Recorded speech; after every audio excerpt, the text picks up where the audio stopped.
Hello guys, welcome back. हमारा चल रहा था पॉलिटी। ये पॉलिटी का 25th यानी 25वां सेशन है। इससे पहले मैंने लोकसभा, राज्यसभा और संसद इस तीनों के बारे में मैंने डिटेल से कवर करवा दिया है। 79 आपका सिंपल ये बोलता है कि इंडिया के पास एक संसद होगा। 80 बोलता है हमारा राज्यसभा के बारे में और 81 बोलता है हमारा लोकसभा के बारे में। और मैंने लोकसभा और राज्यसभा के बीच का जो भी डिफरेंस है, उसके बीच का क्या अंतर है, मैंने उसको भी डिटेल से मैंने करवा दिया है। आपको यहाँ पे इस कॉर्नर में आई बटन मिल जाएगा, आप उसके थ्रू भी उस सेशन को देख सकते हैं। ठीक है, चलिए अब बात करते हैं 82। अच्छा, आपको ये लगता होगा कि ठीक है हम एक एक आर्टिकल कवर करते हुए जा रहे हैं। पहली बात, ऐसा बिल्कुल नहीं है कि हर एक आर्टिकल आपको एग्जाम में मिल ही जाएगा। दूसरी बात, जो भी है ना मोस्ट इंपॉर्टेंट आर्टिकल्स, हम उसको जैसे हमारा इंडियन पॉलिटी खत्म हो जाएगा उसके बाद में कर लेंगे, अंतिम में जाके। लेकिन एक रिस्पॉन्सिबल नागरिक होने के नाते हमारा कंट्री गवर्न कैसे होता है, कैसे मैनेज होता है, उसको समझने के लिए मेरे ख्याल से कम से कम सारे आर्टिकल्स का एक रफ आइडिया आपको होना चाहिए। इसलिए मैं लगभग सब आर्टिकल करवा ही देता हूँ। ठीक है, बाकी ये इंपॉर्टेंट उतना है नहीं, बाकी ये उतना इंपॉर्टेंट है नहीं। एक ये इंपॉर्टेंट है, ये भी बोल सकते हैं, एक ये है और एक आपका ये है, बस। ठीक है, चलिए हम शुरू करते हैं अब 82। हमने ये बोला था जो आपका संसद है यानी पार्लियामेंट, उसमें जो भी लोग बैठेंगे ना, हम उसको बोलते हैं मेंबर ऑफ द पार्लियामेंट यानी संसद बोलते हैं, सॉरी सांसद, सो आकर वाला। जब हम बात करेंगे लोकसभा की सीट के बारे में, आप खुद सोचिए। अच्छा, मैंने यहाँ पे एक लिखा है कि ठीक है राज्यसभा का सीट, जो भी ना सीट का, अब देखिए कहीं कहीं लिखते हैं 245 सीट राज्यसभा के लिए, कहीं कहीं लिखते हैं 250, 250। उसके बारे में जो डाउट है ना, मैं थोड़ी देर में क्लियर कर दूंगा। ठीक है, अभी सिंपल समझिए, जो आपका लोकसभा है ना, लोकसभा का सीट इस चीज़ पे डिपेंड करता है कि उस राज्य की जनसंख्या कितनी है, क्योंकि लोकसभा के लिए पूरे इंडिया से लोग आएंगे ना, पूरे इंडिया से एमपी आएंगे। अब मान लेते किसी राज्य की जनसंख्या सबसे ज़्यादा है, तो ऑब्वियस सी बात है वहाँ पे सबसे ज़्यादा एमपी होंगे। जैसे हम बात करते हैं यूपी की बात करते हैं, यूपी में लोकसभा का 80 सीट है, बिहार का 40 सीट है। तो डिपेंड करता है ठीक है, जिस राज्य की जितनी ज़्यादा जनसंख्या होगी, उस जनसंख्या को मैनेज करने के लिए हम उतना लोकसभा के एमपी भेज देंगे दिल्ली में। ठीक है ना, तो ये आपका 82 यही बोलता है कि 10 लाख, अगर 10 लाख का पॉपुलेशन है ना, अगर जनसंख्या 10 लाख का है तो 10 लाख पे एक एमपी साहब आएंगे, मतलब 10 लाख के लिए एक लोकसभा का सीट बन जाएगा। आप इस चीज़ से अनुमान भी लगा सकते हैं कि ठीक है, अगर लोकसभा का सीट 80 है तो यूपी का पॉपुलेशन क्या होना चाहिए। ठीक है ना, उसी के इर्द गिर्द घूमेगा ना।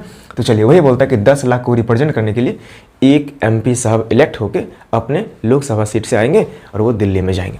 मेरी बात समझिए यहाँ पे। तो क्या बोल सकते हैं, एक एमपी का जो पावर है ना, वो बोल सकते हैं वो 10 लाख लोगों के बराबर है, क्योंकि वही लोग चुन के उसको भेजा है। तो हर 10 लाख लोगों पे एक एमपी को रिजर्व किया जाता है और उसकी जनता जो उसकी समस्याएं हैं वो वही एमपी सुनेगा और फिर जाके दिल्ली में बोलेगा। इतनी बात समझ गए। दूसरा हमारा ये बोलता है कि प्रत्येक जनगणना के बाद इसका पुनः समायोजन होगा। अब जनगणना कहने का मतलब सेंसस, जनसंख्या की गिनती, मतलब लोगों की गिनती, जो काउंटिंग होती है। अब मुझे बताइए, हर 10 साल पे होती है काउंटिंग, 2011 में भी हुआ था, 21 में भी। अब अगर 10 साल में जनसंख्या बढ़ रहा है, तो अगर हो सकता है जनसंख्या 10 लाख से फिर से पार चला जाए, तो उसके लिए एक लोकसभा का सीट फिर से बढ़ जाएगा ना। तो वही बोलता है कि हर 10 साल के बाद आप ना सीट को मैनेज कीजिए, कि क्योंकि जनसंख्या बढ़ रही है तो उसके अनुसार एमपी भी तो बढ़ेंगे ना, क्योंकि मैंने क्या बोला, 10 लाख के लिए एक एमपी आना चाहिए। अब जनसंख्या बढ़ गया 10 साल में, तो उसके लिए फिर से एमपी बढ़ाइए। तो ये बात भी इसी में लिखा गया है। लेकिन अभी की जब बात करेंगे ना, वर्तमान में जो सीट है वो डिपेंड करता है कि 1971 का पॉपुलेशन क्या था। आप इससे खुश सोचिए, बिल्डिंग तो बना हुआ है ना पार्लियामेंट दिल्ली में, अगर हर 10 साल के बाद अगर लोगों की जनसंख्या बढ़ती है तो वहाँ के एमपी की संख्या बढ़ेगी, लोकसभा का सीट बढ़ेगा। तो इसका मतलब हर 10 साल के बाद वहाँ से कई सारे एमपी लगातार बढ़ते जाएंगे। अगर लगातार बढ़ते जाएंगे तो वो लोग बैठेंगे कैसे, जगह मिलेगा, रूम तो फुल हो जाएगा ना। इसलिए बोला एक काम करते हैं, हमेशा एमपी की संख्या मत बढ़ाओ। जो 1971 का सिस्टम है ना, जब काउंटिंग हुआ था 1971 में, उसके अनुसार जो हमारा लोकसभा का सीट है ना, वही अभी रहने दो। ठीक है ना। उसके बाद जब 2002 की बात करते तो 86वां अमेंडमेंट हुआ था हमारे इंडियन कॉन्स्टिट्यूशन में, उसमें लिख दिया गया था, एक काम करते हैं 1971 वाला जो सिस्टम है ना, उसको 2026 तक हम डिस्टर्ब बिल्कुल भी नहीं करेंगे। मेरी बात समझे। मेरे कहने का सिंपल मतलब ये था कि अगर जनसंख्या बढ़ेगी तो एमपी साहब भी बढ़ेंगे, क्योंकि हर एक 10 लाख पे एक एमपी बढ़ेंगे। अब अगर हर 10 साल में बढ़ाते हुए जाएंगे तो वहाँ पे सीट फुल हो जाएगा ना, कितना वहाँ पे कुर्सी लगाइएगा, बिल्डिंग का साइज बढ़ाना पड़ेगा ना। तो इसलिए बोला एक काम करते हैं, जो जनसंख्या 1971 वाला है ना, उसी के सिस्टम पे हम सीट रिजर्व कर दिए हैं, अभी उतना ही एमपी रहेगा, चाहे भले जनसंख्या बढ़ जाए। और उसके बाद 2002 में जब 86वां संविधान संशोधन हुआ था तो उसमें लिख दिया गया था आप 2026 तक आप उसी 1971 की जनसंख्या के अनुसार लोकसभा का सीट रखिएगा, आपको बढ़ाने की अभी जरूरत नहीं है। इसीलिए नया सेंट्रल हॉल बना है ना, नया बिल्डिंग बन रहा है पार्लियामेंट, क्योंकि जैसे 26 आएगा फिर से लोकसभा का सीट बढ़ेगा। इसलिए बहुत बड़ा बिल्डिंग बनाया जा रहा था कि अब बहुत सारे MP और आएंगे ना, क्योंकि जनसंख्या तो बढ़ चुका है। और हम कब का ले चुके हैं, हम 1971 को ही मान के चलते हैं कि इतनी ही जनसंख्या इंडिया में, फिर उतने अनुसार MP है। मेरी बात समझ गए ना। अब 83 हमारा ये बोलता है कि जो सांसद है उसका अवधि टेन्योर कब तक वो काम करेगा, लोकसभा काम करेगा 5 साल तक, राज्यसभा काम करेगा 6 साल तक। इसके बारे में मैंने इसे जस्ट के पहले सेशन में करवा भी दिया है, ठीक है। एक आपका ये खत्म हो गया। अब बात करते हैं आर्टिकल 84 सिंपल हमारा ये समझिए, यानी आप ये समझिए कि जो आपका लोकसभा का MP हो चाहे राज्यसभा का MP हो, उसको बनने के लिए उसके पास क्या योग्यता होनी चाहिए। पहली बात, वो होना चाहिए भारत का नागरिक। हम विदेशी को क्यों बनाएंगे, हमारे कंट्री में आकर उसको बोलेंगे तुम जाके बन जाओ और फिर हमारी कंट्री को गवर्न करेगा, ऐसा नहीं। इसलिए बोलते हैं कि पहली बात कि वो होगा भारत का नागरिक। दूसरी बात, वो पागल नहीं होना चाहिए, क्योंकि पागल होगा तो कैसे मैनेज कर पाएगा, है कि नहीं, लोले है ना। तीसरी बात, वो बैंकरप्ट यानी दिवालिया घोषित नहीं होना चाहिए। अगर मान लेते कोई व्यक्ति है अच्छा खासा लोन लिया है, जैसे नीरव मोदी की बात करते हैं, विजय माल्या की बात करते हैं, अगर अच्छा खासा लोन लिया है और अगर बैंक उसको बोल दिया कि ठीक है ये बैंकरप्ट घोषित हो चुका है, इसके पास पैसा नहीं है चुकाने के लिए, अगर वो व्यक्ति MP बनता है तो आपको क्या लगता है कि वो पहले तो घूस ही खाएगा ना। वो कोशिश करेगा ठीक है पहले हम कुछ पैसा ले लेते हैं, कुछ मैनेज करवा लेते हैं और पहले अपना कर्जा तोड़ेंगे, तब जाके जनता की भलाई करेंगे। इसलिए बोलता है कि ठीक है तुम बैंकरप्ट नहीं होगे तभी जाके बन पाओगे। और वो लाभ के पद पर नहीं होना चाहिए। लाभ के पद कहने का मतलब यह है कि तुम साथ में 2 काम नहीं कर सकते हो। सरकारी नौकरी अगर कोई व्यक्ति कर रहा है तो सरकारी जॉब वाला जो भी काम है ना, हम उसको लाभ का पद ही बोलते हैं। कोई व्यक्ति डॉक्टर है, कोई व्यक्ति सरकारी डॉक्टर है और वो चाहता है MP बनने के लिए, तो उसको डॉक्टरी छोड़नी पड़ेगी। इसलिए बोलते हैं भैया तो तुम जॉब कर लो यानी सरकारी नौकरी कर लो या फिर तुम MP बन जाओ, तो तुम लाभ के पद पर नहीं रहोगे। और एज की बात करते हैं तो जो लोकसभा को जो MP बनने का एज है 25 साल और राज्यसभा के लिए 30 साल। मैंने इसके बारे में इससे पहले के सेशन में भी बता दिया है। अच्छा, एक क्वेश्चन यहाँ से बन सकता है कि PM का कम से कम एज कितना हो सकता है। इस चीज़ का लिंक आपको इससे पहले के वीडियो में ही मिलेगा। मैंने ये बोला था कि जो आपका राज्यसभा है हम उसको बोलते हैं द्वितीयक सदन, और जो आपका लोकसभा है उसको बोलते हैं प्रथम सदन। और उसमें मैंने ये बोला था कि जो आपका प्रथम सदन इसलिए बोलते हैं क्योंकि लोकसभा से PM आते हैं, लेकिन हमेशा ऐसा नहीं होता है। अभी जो मोदी साहब हैं ऑब्वियस सी बात है लोकसभा के मेंबर हैं, लेकिन जब बात करेंगे मनमोहन सिंह तो राज्यसभा के थे तो भी बन गए PM। तो PM बनने के लिए कोई ऐसा कंडीशन नहीं है कि वो लोकसभा का ही होगा। PM लोकसभा से भी बन सकता है और PM राज्यसभा से ही बन सकता है, लेकिन सरकार हमेशा लोकसभा से ही चलेगी। जिसका बहुमत उसकी सरकार। अब उसकी इच्छा है कि ठीक है किसको जाके बने PM। मेरी बात समझ गए। इसलिए आप देखिए, अगर हमने ये बोला था कि राज्यसभा के लिए 30 साल और लोकसभा के लिए 25 साल, तो PM तो दोनों में से कोई ही बन सकता है। तो क्या बोल पाएंगे, PM बनने के लिए कम से कम न्यूनतम जो आपका एज है ना वो 25 साल होनी चाहिए। इतनी बात समझ गए ना। चलिए अब देखिए, MP का चुनाव हो चुका है, यानी मतलब MP देख लिए कैसा होता है, MP कहाँ से आएगा, कितना नंबर में आएगा, उसकी बात कर लिए है। अब बात करेंगे जब MP जाएगा तो उसके बाद वहाँ पे क्या होने वाला है, ठीक है ना। जाएगा कहाँ पे, दिल्ली में। तो संसद के 85 हमारा सिंपल यही बोलता है कि 3 टर्म की बात करता है। एक होता हमारा सत्र, एक होता सत्रावसान, एक होता विघटन। ये तीनों चीज़ राष्ट्रपति साहब ही करेंगे। अब पहले तीनों वर्ड समझेंगे तब तो। अब खुद सोचिए, 545 लोकसभा का सीट, अच्छा आपको कहीं मिलता होगा 552, 545 ही मिलता होगा, 543 भी मिलता होगा, तीनों सही है। अभी सिंपल समझिएगा कि जो लोकसभा के सीट है ना उस पर जितने भी MP हैं जो भी जीत के जाएंगे, ऐसा थोड़ी किसी सब दिल्ली पहुंच जाएगा, सब हमेशा उसमें थोड़ी बैठा रहता है। तो हमारी सरकार ये बोलती है, यानी हमारे राष्ट्रपति मान लीजिए ये बोलते हैं काम करो, जितने भी MP हो ना जहाँ जहाँ से जीत के आए हो अपना वहाँ पे एक ऑफिस खोल लो लोकसभा का, वहाँ पर जाके बैठना, जनता की समस्या सुनना। जब जब तुमको बुलाएंगे ना तब सब मिल के 545 व्यक्ति मेरे पास आ जाना। कहाँ पे, दिल्ली। और वहाँ जाके जो तुम झेले हो ना, जो तुम जनता की समस्या लाए हो, डेटा इकट्ठा किए हो, वो सारी बात आके फिर बोलना आराम से। तो उसी को बोलते हैं सत्र। इतनी बात समझ गए ना। मेरे कहने का सिंपल मतलब ये था कि जो भी MP है जहाँ जहाँ से जीतेगा उसके पास खुद का अपना एक ऑफिस होगा ना जहाँ पे काम करेगा। आप खुद सोचिए, अगर हर एक MP हमेशा रहेगा दिल्ली में, हमेशा रहेगा संसद में, तो विकास कौन करेगा। हमेशा नियम बनाएगा, इतना मोटा किताब बन जाएगा नियम का तब। तो इसलिए राष्ट्रपति साहब ये बोलते हैं काम करो, तुम सब जाकर अपने अपने लोकसभा के क्षेत्र में बैठना और अपनी जनता की समस्या सुनना, जो काम मिलेगा वो करना। और तुमको साल में 3 बार हम बुलाएंगे तुमको।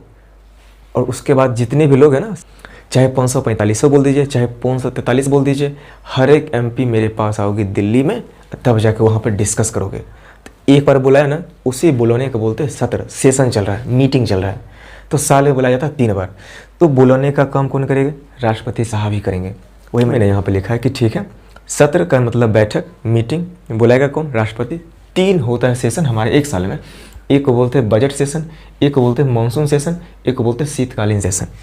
अब इस तीनों सेशन के बारे में डिटेल से आगे बात करेंगे। अभी सिंपल समझिए, राष्ट्रपति साहब हर एक MP को साल में 3 बार बुलाएंगे। जब पूरे सब इकट्ठे मिल आएगा, दिल्ली में जाकर बैठ के डिस्कस करेगा, डिबेट करेगा, जो जिसको जो नियम लाना होगा ना, आराम से लाएगा, वो बिल पास करेगा, एक्ट बनाएगा।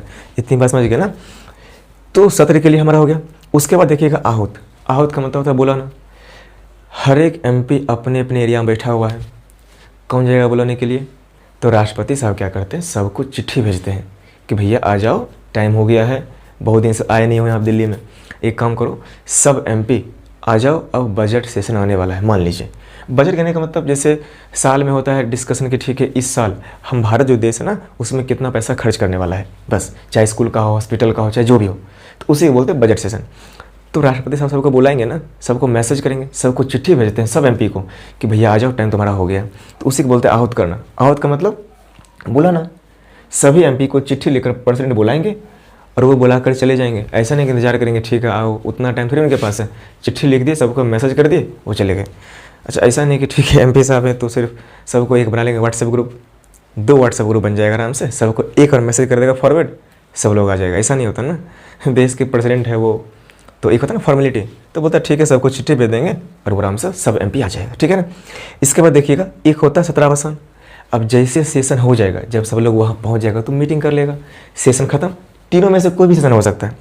और जैसे सेशन हो गया तब जाके सबको बोलेगा ना चुपचाप चले जाओ अपने अपने एरिया में। तो बोलेगा कौन? वही बोलेंगे, राष्ट्रपति साहब ही बोलेंगे। तो 3 बात। सत्र कहने का मतलब मीटिंग, आहूत का मतलब सबको बुलाएगा, और सत्रावसान का मतलब सबको भेज देगा। तीनों काम हमारे कौन करेंगे? राष्ट्रपति साहब ही करेंगे। इतनी बात समझ गए ना। तो मैंने तीनों के बारे में बोल दिया है। एक होता है विघटन। विघटन का मतलब सिंपल होता है भंग। अब लोकसभा सिर्फ भंग हो सकता है, राज्यसभा कभी नहीं होता है, क्योंकि राज्यसभा आते हैं विधानसभा से, और लोकसभा का हमेशा क्या होता है, चुनाव होता है ना 5-5 साल में। अगर मान लेते किसी का बहुमत खो गया, मतलब ख़त्म हो गया, जैसे अभी है 543 सीट, 545 सीट मान लीजिए मोटा मोटी, तो उसका कितना हो जाएगा 50% लगभग 273 के आसपास। तो अगर जिसके पास 273 सीट है, वो है बहुमत में, तो उसकी सरकार बनी रहेगी। मान लेते 1 साल 2 साल तक सरकार चले, फिर जाकर पता चला कि उसके 10 वो MP साहब बिक गए, 10 को इस्तीफा दे दिए।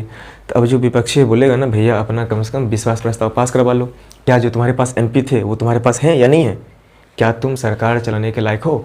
जैसे ये बात मालूम होगा राष्ट्रपति साहब को, बोलेंगे ठीक है अब तुम्हारा बहुमत गिर चुका है, अब ये लोकसभा भंग, अब फिर से कराओ, चुनाव करवाओ, और तब जाके बनाओगे सरकार तुम। मेरी बात समझ गए? चलिए वही लिखा है यहाँ पे। विघटन कहने का मतलब कि लोकसभा को भंग कर सकते हैं प्रेसिडेंट साहब, अगर सरकार बहुमत खो दे तब। तो 3 चीज़ समझ गए, सेशन, आहूत बुलाना, सेशन करवाना, सत्रावसान खत्म करवाना, और विघटन लोकसभा को भंग करना।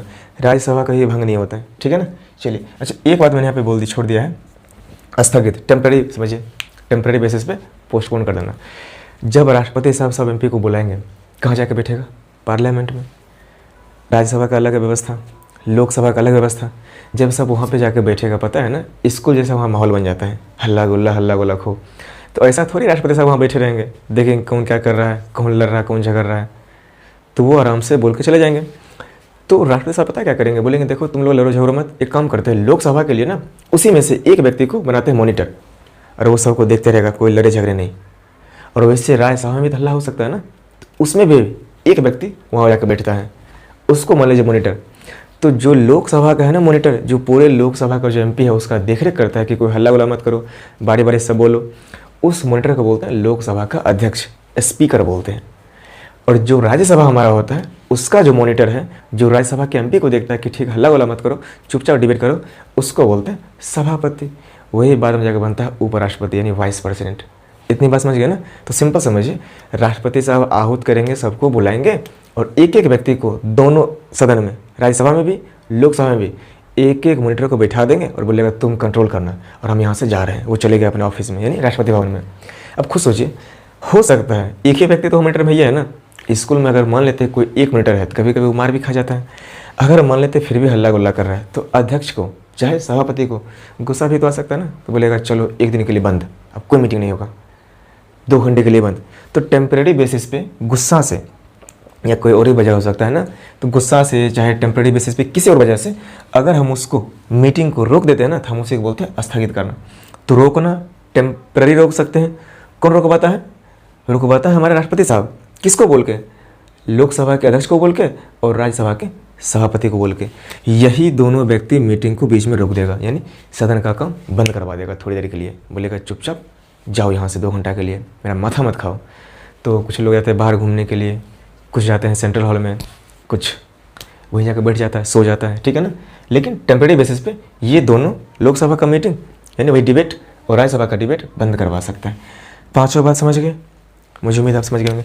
अब बात करते हैं आर्टिकल 86। आर्टिकल 86 बेसिकली भाषण के बारे में दिया गया, ठीक है ना। तो संसद में दोनों चीज़ हमारा, लोकसभा भी राज्यसभा भी, इसके अभिभाषण, भाषण कहने का मतलब वही लेक्चर देना, ठीक है ना। और संदेश भेजने का अधिकार राष्ट्रपति को है। सिंपल समझिए, राष्ट्रपति के पास अधिकार होता है कि पूरे संसद को यानी जो भी एमपी है, राज्यसभा को चाहे लोकसभा को, उसको कुछ भी बोल सकता है। मैसेज करके, गाली गलौज थोड़ी करेगा, तो मैसेज करके कुछ भी उसको ऑर्डर दे सकता है, किसी भी टाइम उसको बुला सकता है, उसमें कोई उसको दिक्कत नहीं होनी चाहिए, ठीक है ना। प्रेसिडेंट साहब को, तो वही मैंने यहाँ पे लिखा कि उसको मैसेज भेजने का अधिकार है। और वो भाषण, अब जब बोलेंगे तो भाषण देंगे ना। भाषण इसलिए देते हैं ताकि जो एमपी है ना, जब आएगा मेरे सामने उसको बताएंगे ना इंडिया ऐसा है, उसको ऐसे मैनेज करो, उसको मोटिवेट बेसिकली करते हैं, उसको उकसाते हैं ताकि वो अच्छा काम करे। इसलिए वो अच्छा स्पीच देते हैं, सुनो मेरी बात कि इंडिया ऐसे कंट्री है, तुमको ऐसे मैनेज करना है, नया नया यहाँ पे उठ के आओ और ज़्यादा यहाँ पे उछला कूदा मत करो, ठीक है ना। तो ये सारी बातें उसमें बोलते हैं, ऐसे खुल के नहीं बोलते हैं, लेकिन अच्छी बातों में मतलब घुमा फिरा के वही बात बोलना चाहते हैं कि ठीक है, अपना होश में रहा करो, संविधान की बात मानो, सबको अच्छे तरीके से कंट्री को मैनेज करना है, वही भाषण देते हैं। तो राष्ट्रपति साहब जब चाहे ना, किसी को भी, एक एक व्यक्ति को भी बुला सकते हैं, हर एक व्यक्ति को साथ ही बुला सकते हैं और वो भाषण उसको दे सकते हैं या मैसेज भी कर सकते हैं। इतनी बात समझे, वही लिखा है यहाँ पे। किसी भी वक्त किसी भी सदन को या फिर व्यक्तिगत रूप से एक एक व्यक्ति को भी जाके बुला के और हमसे वो लेक्चर दे सकते हैं, ठीक है ना। अब बात करते हैं आर्टिकल 87। ये भी इंपॉर्टेंट है, लगभग सब में टिक लगा ही दिए ना, तो ये भी इंपॉर्टेंट है। इसमें बोलता है कि राष्ट्रपति का विशेष रूप से अभिभाषण संयुक्त रूप से जब लोकसभा जब राज्यसभा दोनों को मिला के जब बोलेगा दोनों व्यक्ति साथ में ही बैठ जाओ, ठीक है ना। राज्यसभा किस साइड है? इस साइड मान लेते हैं। लोकसभा किस साइड है? इस साइड है। बीच में ना सेंट्रल हॉल, दोनों को बोलेगा यहाँ पर बैठो।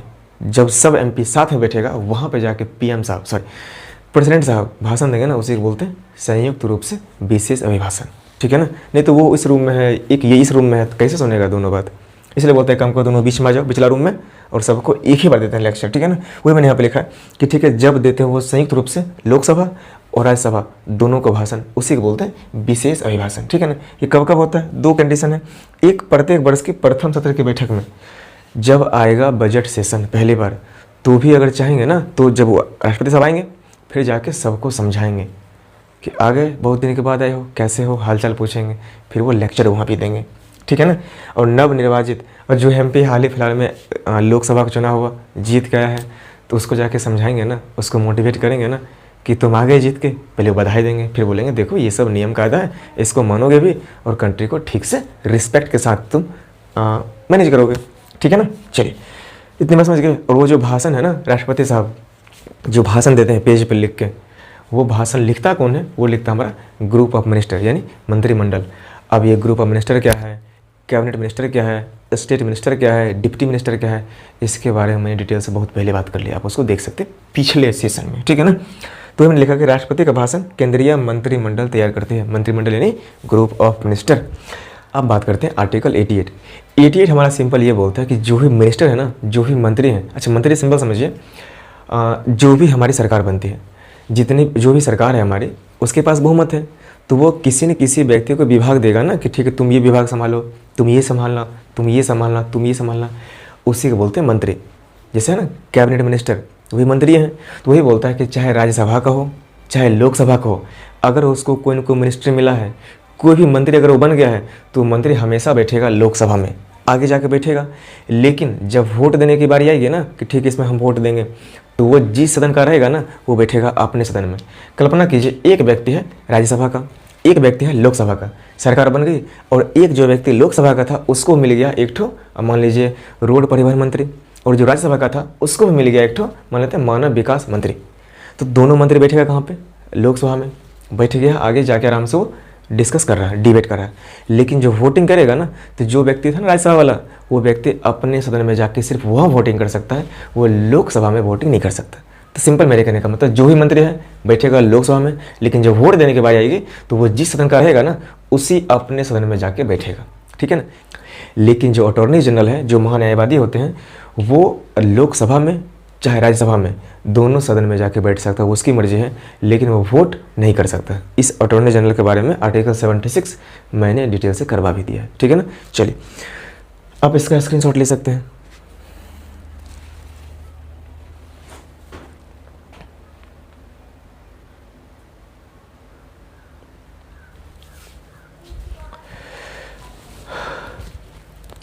चलिए, मुझे उम्मीद है आपको इसमें बहुत कुछ जानने को मिला होगा। Thank you so much and I really appreciate your precious time. Thank you so much.